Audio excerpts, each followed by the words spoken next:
So again, hello and a warm welcome to all of you. As the last participants arrive for this webinar, I think we can start with a short introduction. Some of you are already familiar with this format of webinar series, as this is the third time my colleagues and me organizing this kind of lunch and learn on chemicals policy.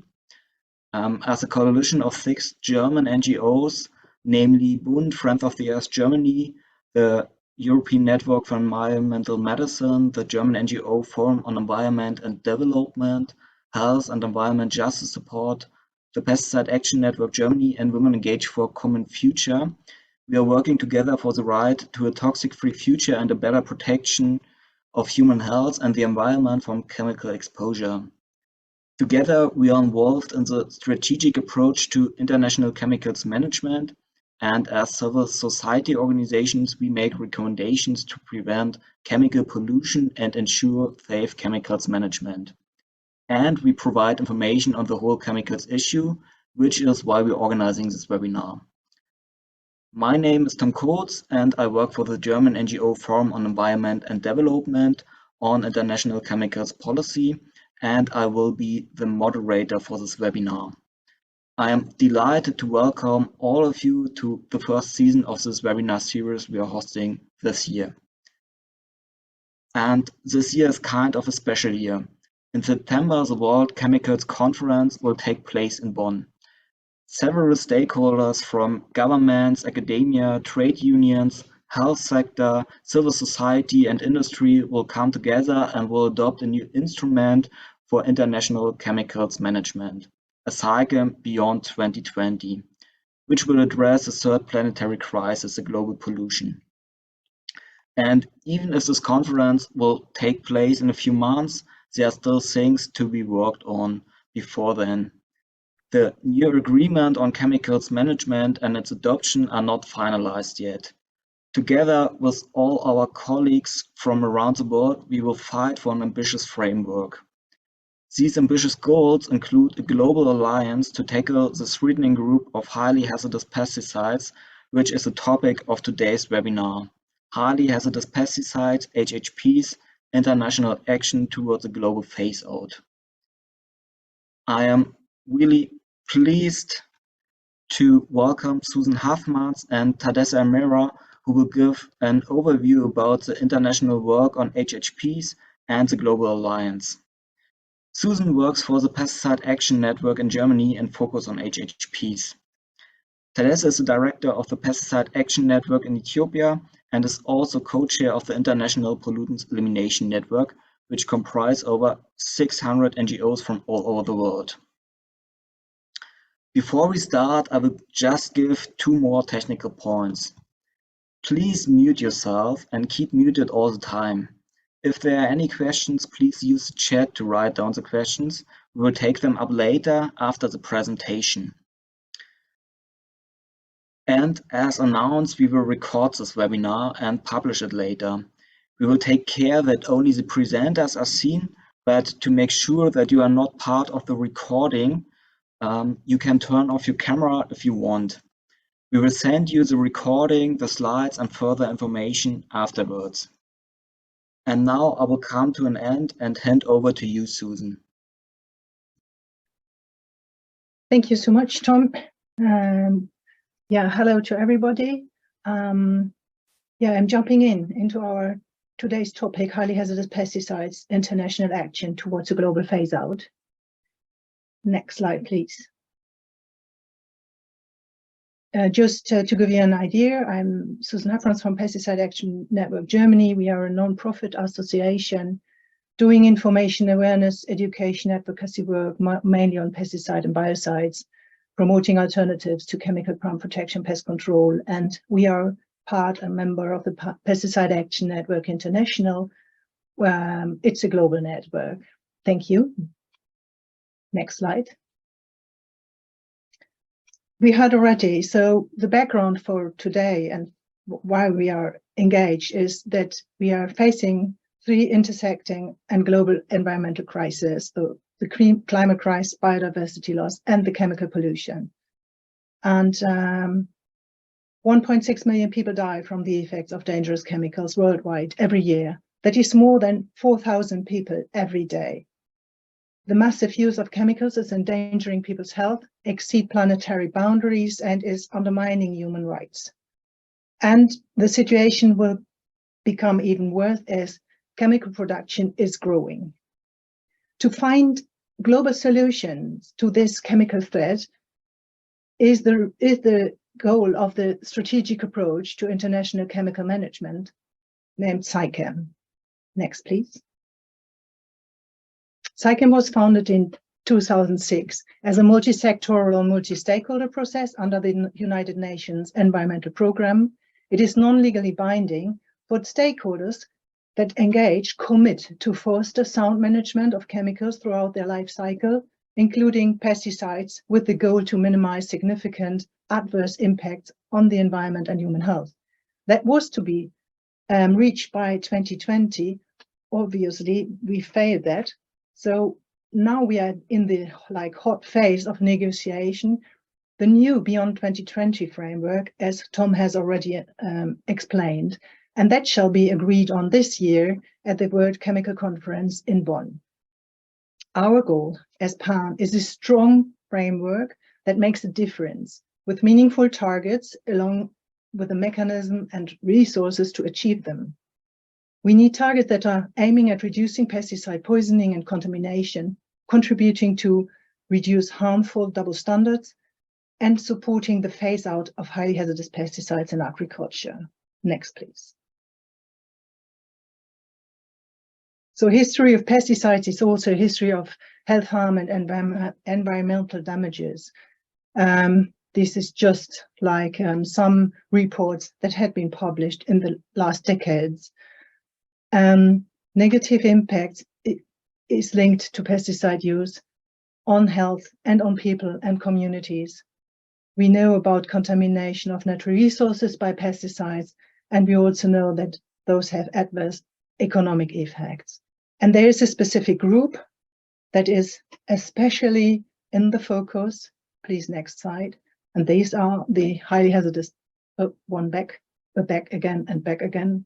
Okay, these are the highly hazardous pesticides. While all pesticides can be dangerous, highly hazardous pesticides, which are a relative small share of all pesticides, cause the most harm. And there's particular concern in low and middle income countries where they have the most impact. Next slide, please. In 2006, the FAO Council suggested that activities of FAO should include risk reduction, including the progressive ban on highly hazardous pesticides, and do so in view of the broad range of activities envisaged within SAICM. And 2006, the founding year of SAICM, in the founding texts of SAICM, which were the Dubai Declaration and Global Action Plan, pesticides were already mentioned. And in the global plan, it said that it is critical for all stakeholders to take appropriate action on global priorities. And those include promoting alternatives in order to reduce and phase out highly toxic pesticides. Next, please. So we have already the phase out and the progressive ban from the beginning on. And why is that? That is because according to the so-called hierarchy of control for reducing workplace hazards, elimination is the most effective when it comes to hazards. And for example, in comparison, putting personal protective clothes on people is the least effective when it comes to those hazardous chemicals. Next, please.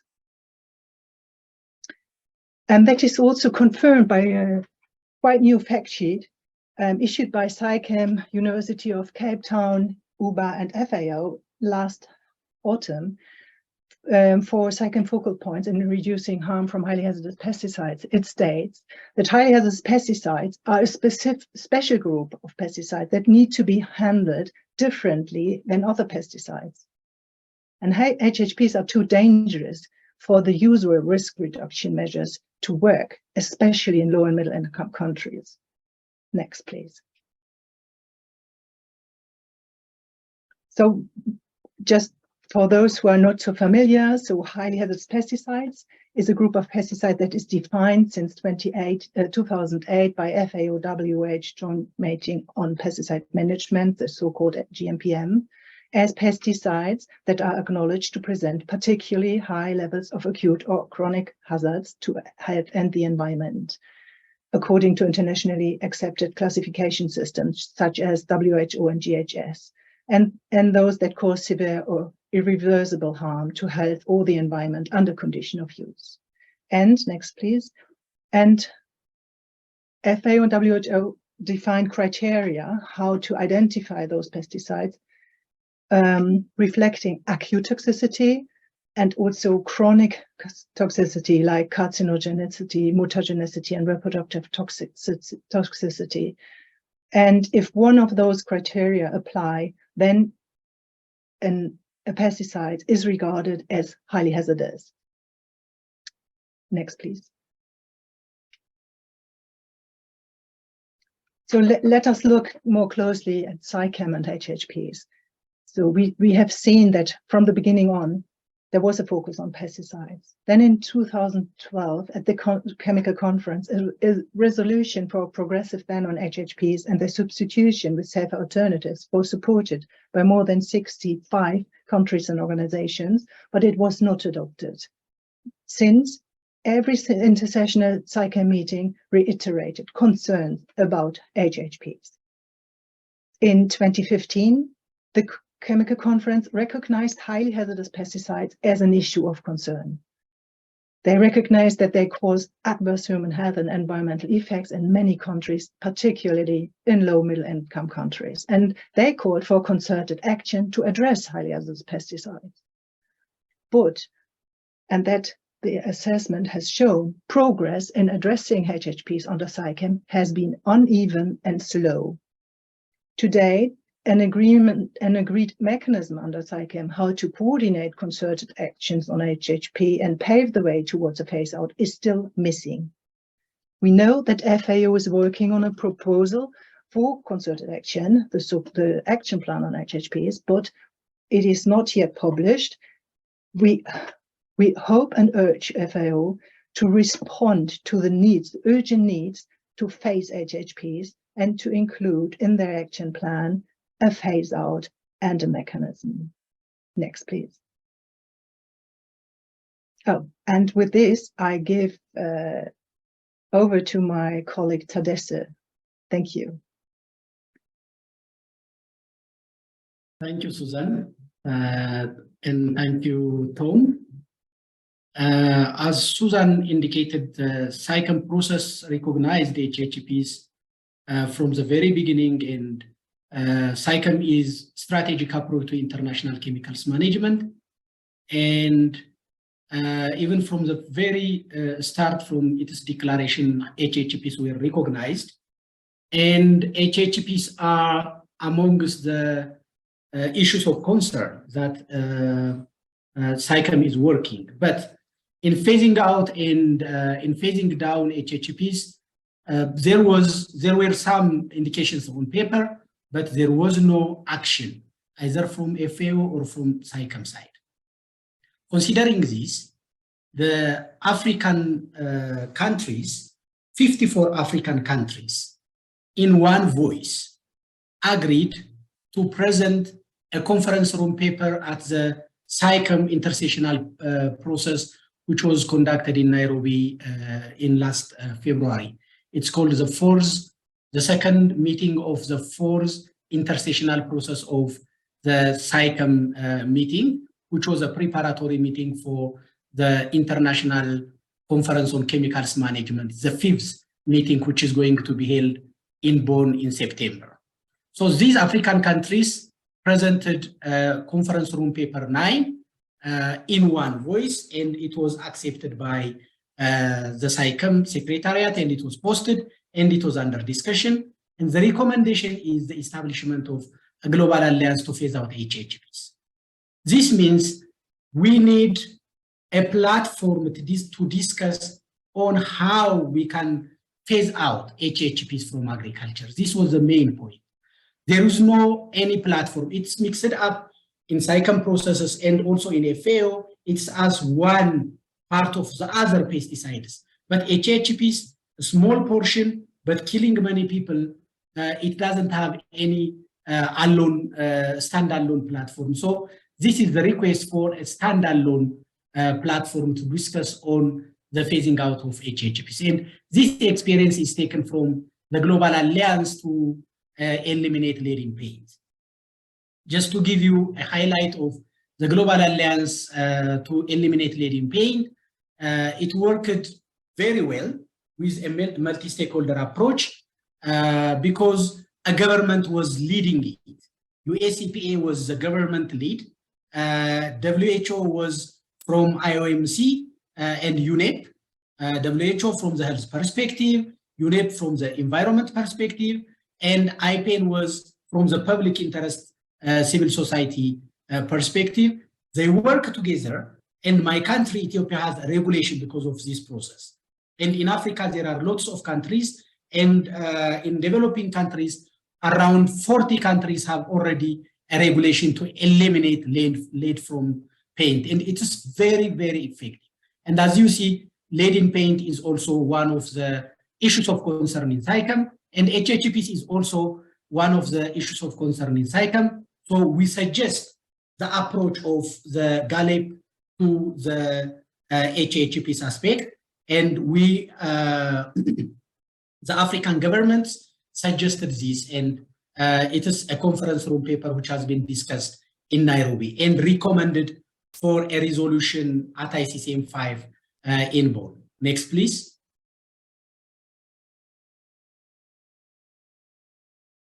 And Africa's suggestion for a resolution at ICCM 5 is to establish a global alliance that works for phasing out HHPs.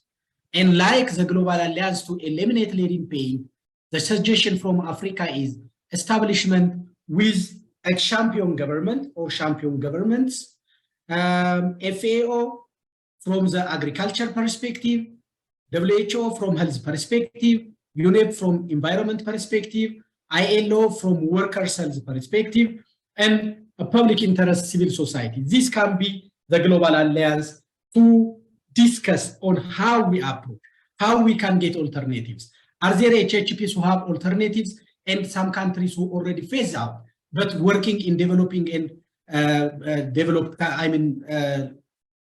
countries in economic transition? So this is a platform to be established, which is suggested by Africa, so that it can work very well. Next, please. Why Africa is concerned on HHPs?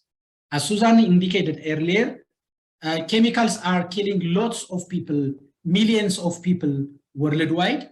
And if you see, highly hazardous pesticides are also having part in this process. And around 385 million people are unintentionally poisoned by highly hazardous pesticides.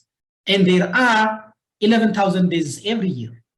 And the majority of them are from developing countries, including Africa. So Africa is concerned with the death of its farmers. That's why. And Africa is a net importer of these pesticides. Africa doesn't produce this. So the justification for the African governments is this. And highly hazardous pesticides are produced by other countries. Even some countries, most of the countries are producing and sending to Africa, but they are not using them. Because of this, African farmers are the victims. They are victims while they are applying, and African consumers are also affected from the food residue that comes with the food. The consumers are also consuming residues of highly hazardous pesticides, and the general environment and the biodiversity is affected by highly hazardous pesticides. And the phase out is recommended for discussion by Global Alliance because there are feasible replacements for HHPs. And even in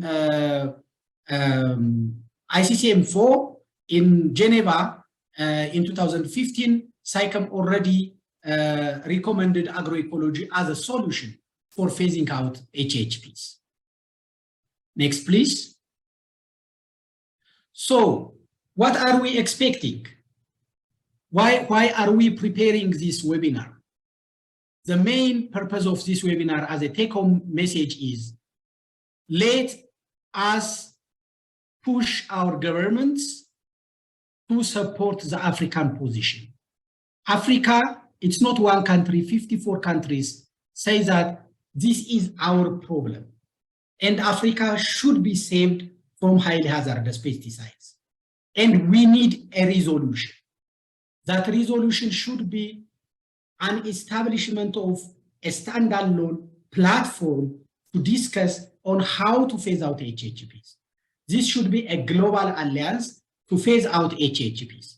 And for this, Africa expects in the Bonn Declaration, we expect Bonn Declaration will come. And one of the biggest achievements of SAICM we expect is this resolution to be out from ICCM 5 on the establishment of a global alliance to eliminate highly hazardous pesticides and to get at least one champion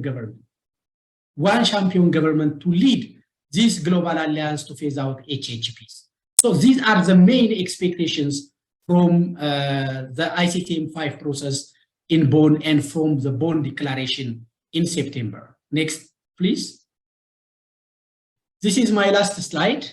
So there are many eyes in ICCM for ICCM 5, and we really expect ICCM 5 to be effective. And if ICCM 5 comes up with that resolution on the establishment of the global alliance to eliminate HHPs, this supports Africa, because Africa was presenting this case to Southeast Asia and Asia Pacific regions, and also to the GRULAC, the group of Latin America and the Caribbean group. And most of the countries say that this is also a problem in Asia and also in Latin America. So it's not only African problem, it's a global problem. And we have support, Africa has support from different regions, at least from these two big regions. So ICCM 5 should come up with this resolution, and governments who really are concerned in saving Africa and these developing countries should support this process and should become like champions to lead this. And WHO, FAO, UNEP, please support this process. And we expect also from FAO in this process to be part and to support Africa, to save African farmers from the poisoning that's happening worldwide, and especially in African farmers. This is the last slide I have. Thank you very much, and it's open also for questions. Thank you.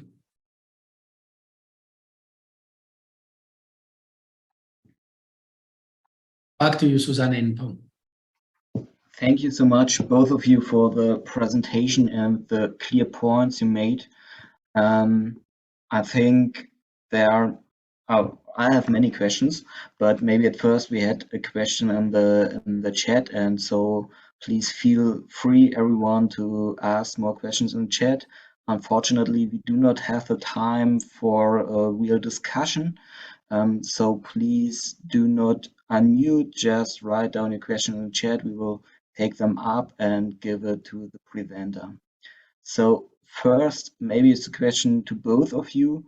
Lucas Schmitz asked, can HHPs be phased out in Africa without reducing the crop yield to a critical extent?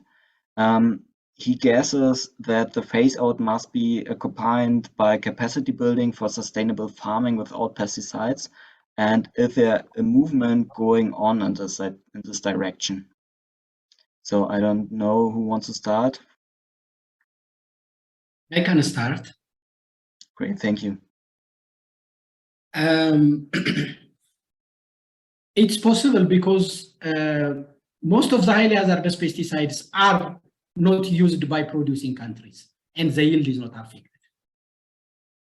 It's not new, and there are also alternatives from pesticides and also alternatives from agroecology. The reduction of yield from stopping using of pesticides is a myth, and I'm a witness, even leave alone phasing out HHPs, even with agroecology and organic farming, we proved that yield may not be affected and will not be affected because of stopping that. And we have cotton farmers who produce the double than using pesticides in Ethiopia, in organic cotton production in Ethiopia. So it's a matter of farm management and following up and using the right alternatives. So the yield will not be affected, but we are not also suggesting radical move just to stop HHPs today. We are saying the establishment of the global alliance to see which HHPs have replacement and which do not have, and how we can replace. This is the point of discussion.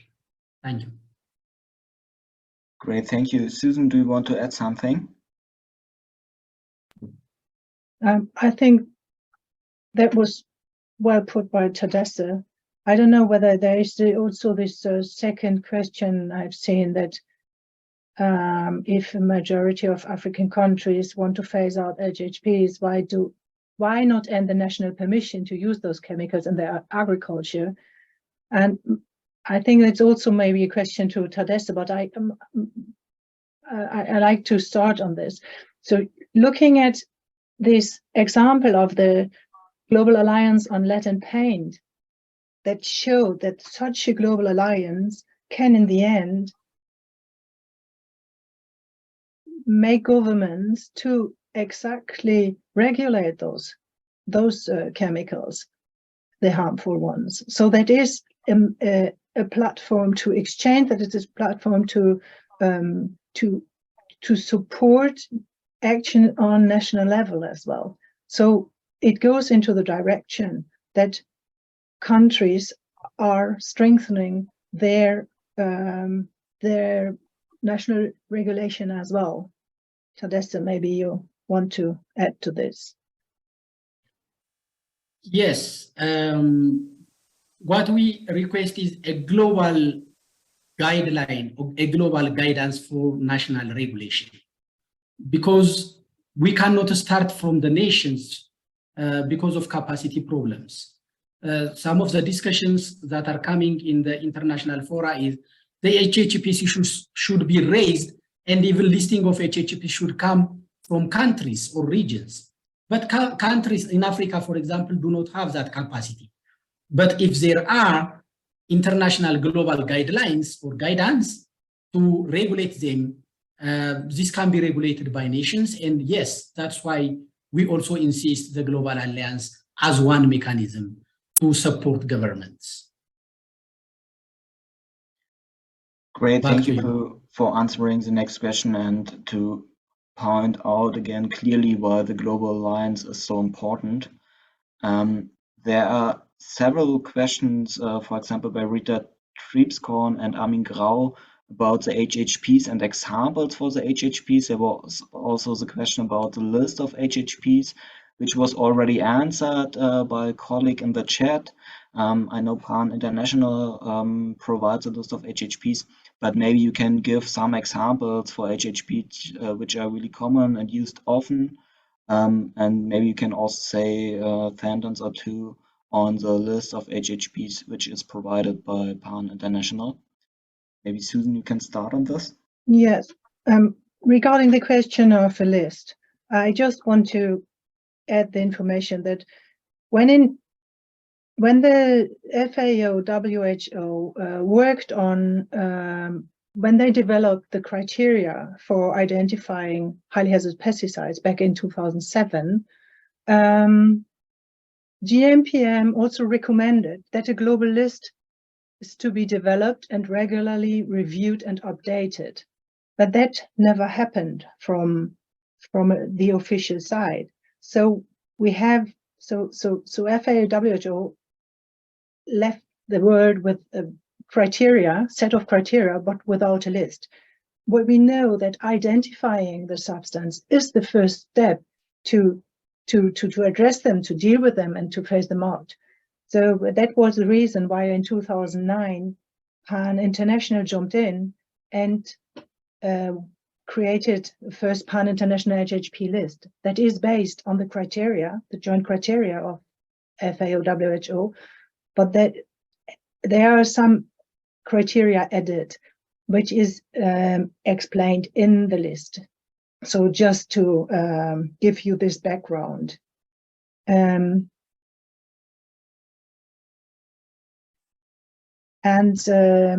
Of course, there's also this question about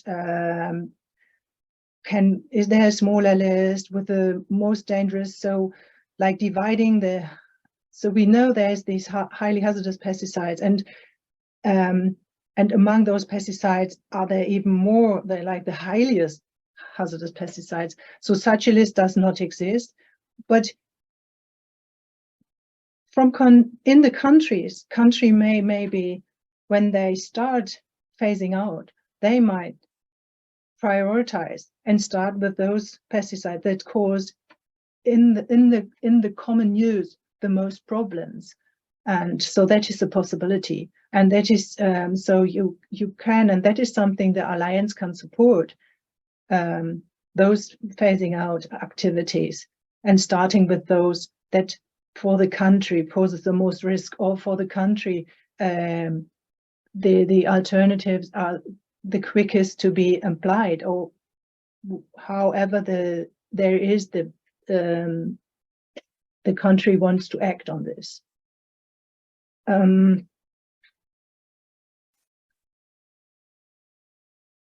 Maybe another part of the question was about examples for HHPs. I don't know if you... Yeah, well, one example jumped into my head. It's an HHP on the PAN International list. It's chlorpyrifos, and it's brain harming. So it has been taken. So it's no longer allowed in the EU, for example. It's harming the brains of children, and it is now under review in the Stockholm Convention and it's already accepted that it fulfills the criteria as a persistent organic pollutant. And colleagues from Latin America, RAPAL, they put together a very extensive report on alternatives to chlorpyrifos. And colleagues from North America did a report on specific use of chlorpyrifos, for example, in banana production, where you have around the bananas, you have plastic bags that are like, I don't know how the English word, they are prepared in the inside with chlorpyrifos. So they are treated with chlorpyrifos and then they are wrapped around. And it's really interesting. I can really recommend to look at those reports showing that there are alternatives that work, that different kinds. And we really don't need this brain harming pesticide that is already found in the Arctic ice cores. So that is endangering even the lives of indigenous people in the Arctic. So yes, that is just one example. There are others. Thank you. Thank you so much. I'm not sure if you want to add something, or maybe have an example from your daily work about HHPs which are used. Yes, I second Susanne's explanation. We have been working in IPEN also on country situations in more than 16 countries. On chlorpyrifos, and we have a study. You can go to the IPEN website and you can see how chlorpyrifos is widely used in Africa, in Asia, in Latin America, and what the health impact and the environmental impact of chlorpyrifos is. So this is one example, and it's even considered as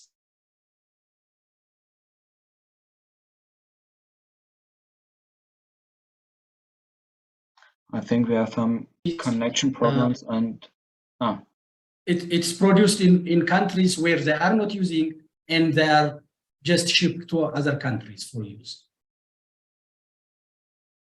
Okay, thank you very much. There was a short disconnection, but I think we got your point. And I know there are several more questions about the HHPs and the list on HHPs.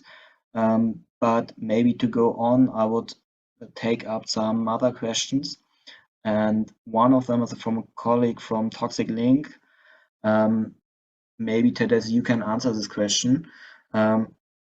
He or she said, from what I remember, the PAN list of HHP lists more than 300 pesticides. When you suggest a phase out of HHPs, do you have a smaller list of the most dangerous HHPs that are targeting, like we had at the Dirty Dozen? Maybe you could answer that really short, and then we can go to another question. Yeah, the priority ones are those who are really very visible and even under discussion under the international arena. For example, chlorpyrifos is one, which needs urgent action, and there are also other chemicals which need urgent action and which have also alternatives. So when these 300 or so pesticides are listed, we are not saying we should stop them today. That's why we are suggesting the Global Alliance for a discussion, go time progressive.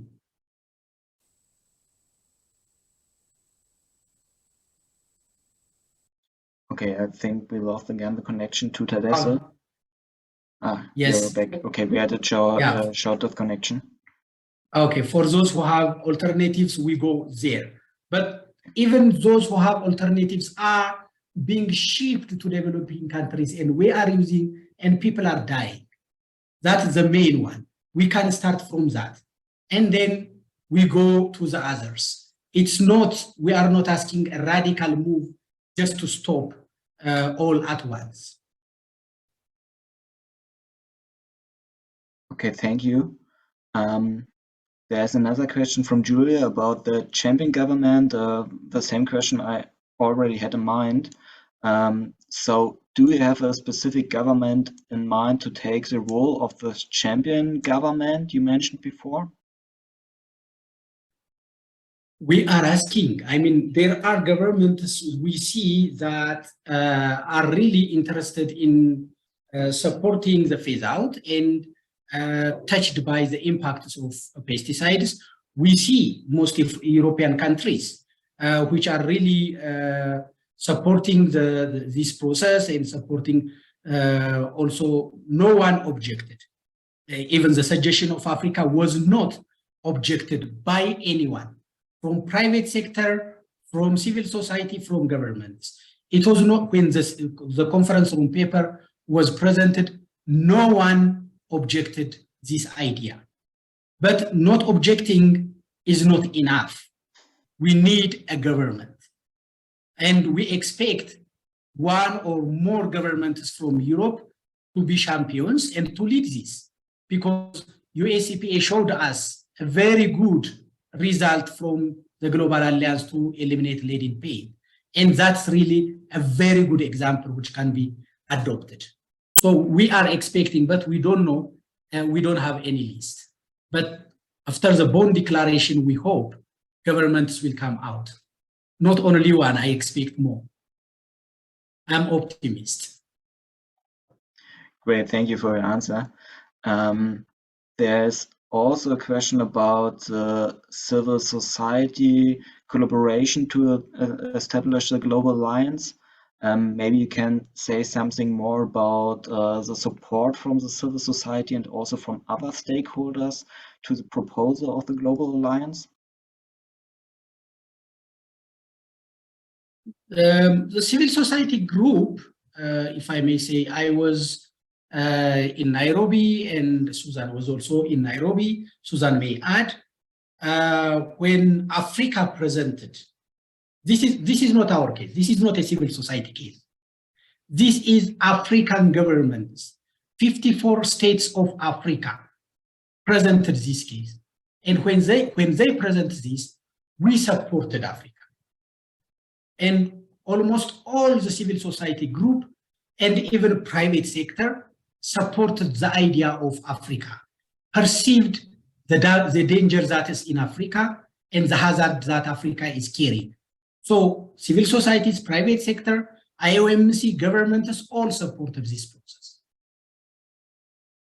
Yeah, maybe I can add that also from the international unions, from the international law organizations, there is support for this, because they have to care for their farm workers and the front line when it comes to pesticide poisoning. So there is also support for this from those, yeah, union side, labor side.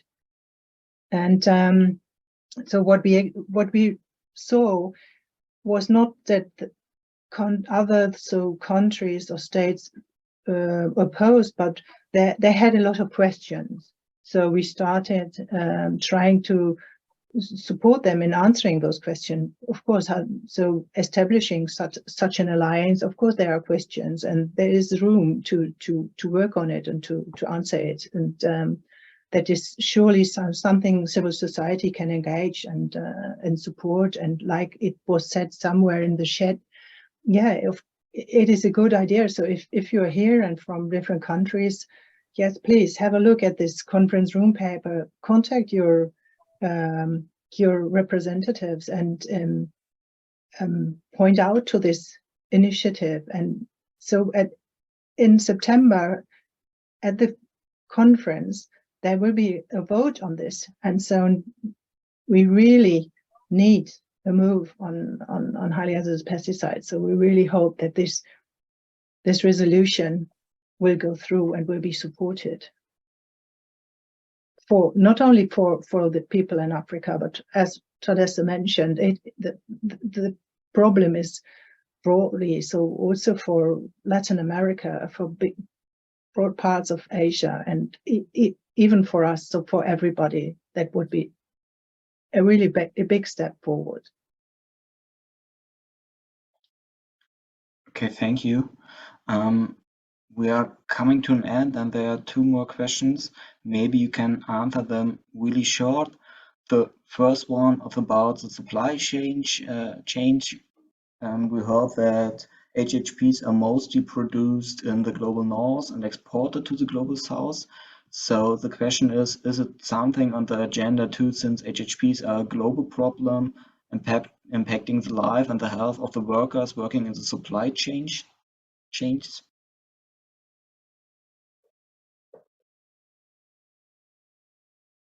I'm not sure, Tadesse, if you can answer that or if I should repeat the question. Yeah, please repeat the question. Okay, it's about the supply chain and the workers working in the export and import of the HHPs. If the Global Alliance is also impacting that part, or Yes, is it more about the use and the production? Yes, the Global Alliance will focus on all, because if you come to Africa, the supply chain from importers, retailers, and distributors, sometimes even these pesticides are coming out from the main container and put in different small containers. And when they are prepared like that, in the supply chain, the retailers are having problems, and also farmers have problems. And it's not only farmers, it affects the whole supply chain. And with the Global Alliance, it also encompasses from production to utilization. So it focuses on all the chain, not focusing on one part. Because if it should be phased out, first there will be global guidance, and then nations will regulate. And when nations regulate, the private sector will abide to that regulation, and accordingly, the production will stop and other alternatives will come. That's the process. Okay, thank you. And the last one is about the SAICM Beyond 2020 framework text, which currently includes a target A7 for a global phase out of HHPs in agriculture by 2030. The question is, does a version of this target need to be approved in the final SAICM framework text in order to create a mandate for a global alliance? Or can the alliance progress without a general SAICM target to phase out HHPs being agreed? I don't know who of you wants to answer. I know, Susan, you fought for the A7 target in the last meetings. Maybe you can answer that if you want. Well, I'm not sure because I'm not currently seeing the participants. So maybe if there is somebody from our focal point, that is maybe rather a question addressed to someone from the environmental ministry, maybe, if we do have an expert here on board. Because the question has been, came up during Nairobi, and so I can't give a clear answer to this. Yeah, so if there's anybody in the audience who can or wants to answer the question, the floor is open. But I think I just took a look at the list of participants. There's no one from the German ministry here. So if nobody else, so to my or to our understanding, that isn't, we don't have to choose like there is only one option. So there's so there is the possibility to have a target and to have this the alliance, because one is the target that shows which way is to be taken, and the alliance is the platform to make this happen. And of course, if in the last we still have 2 days of negotiation, and so some of the targets might still shift, or so, but the alliance makes also sense if in case the target we don't agree, or we don't have time to agree on the targets, because we have seen that such an alliance function very well under the SAICM framework. So that is, the answer I could give. Okay, thank you very much. Since we run out of time, or Tadesse, do you want to add something really brief? Yeah, just to add one thing, just to reflect the African position during the discussion in Nairobi, Africa said target A should be there, and the global alliance should also be there. So African position is target A as other issues of concern. Other issues of concern are accepted, their target are accepted, and HHPs is also an issue of concern, and its target should be considered as other issues of concern. The global alliance is a different thing. It's a voluntary process. One cannot exclude the other. One supports the other rather. So African position is that. Okay, thank you very much. And as I said before, we run out of time, unfortunately. So thank you everyone for joining this webinar, and especially thank you Susan and Tadesse for the presentation and for your clear points you made. I hope we could make the Global Alliance more clear to all of you. If you have any questions, please feel free to write us. As I said before, we will send the recording and further information to you this afternoon. And to all of you, please, you are invited to our next webinars. We will have this kind of webinar on every Wednesday in June, but the next dates will be in German, English. And on the next week, next Wednesday, we will have a webinar on the linkage between chemicals and health. So feel free to join. I hope I see some of you again. And yeah, thank you again, Susan. Thank you again, Tadesse. And thank you to all of you who listened, and have a nice afternoon. Bye.